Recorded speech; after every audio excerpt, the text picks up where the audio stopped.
You are about to become reacquainted with a magazine you grew up with. A magazine that's known for its extraordinary photography. A magazine about people, about history and the future, about laughter and pain, and growing up and growing old. A magazine, in short, about life.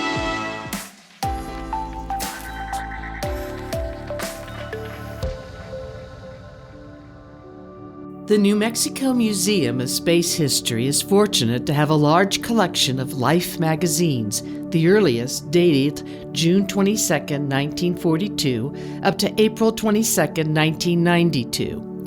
Needless to say, this picture does not encompass the whole collection. Let's take a look at some of the special ones we have. Starting with our earliest, this one from World War II era featuring a war stamp bride. What's that? The bride is holding a bouquet consisting of gardenias and 10-cent war stamps.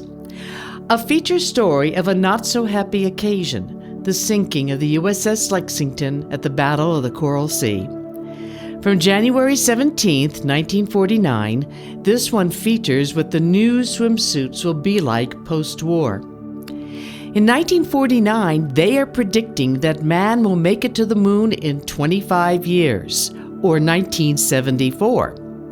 They featured artist conceptions of what the future space vehicles and living quarters on board would look like, not quite what we ended up with.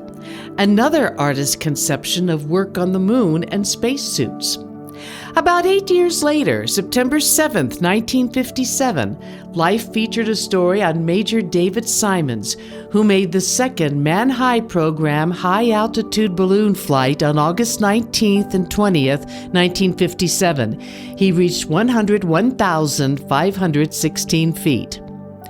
Part of the feature article on Major Simons and his family. A detail of a photograph of what the Simons family called a good luck charm, a map of the moon with the inscription, "When you land here, it's time to return."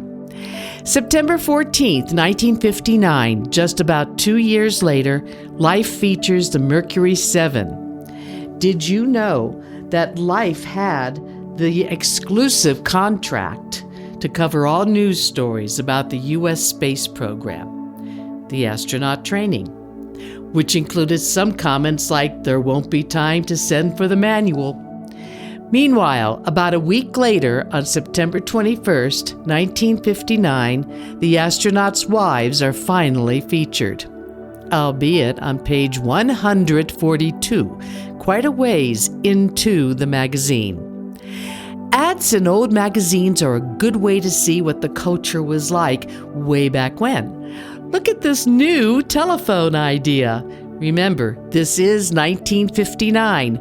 We're entering the space age. So who's the first to go up? On January 31st, 1961, it's the Astro Chimp Ham.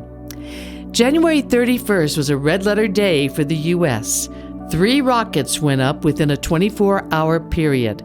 First, Ham went up in a Mercury Redstone rocket, followed by the Minuteman, a new ICBM, and finally the launch of a Samos satellite.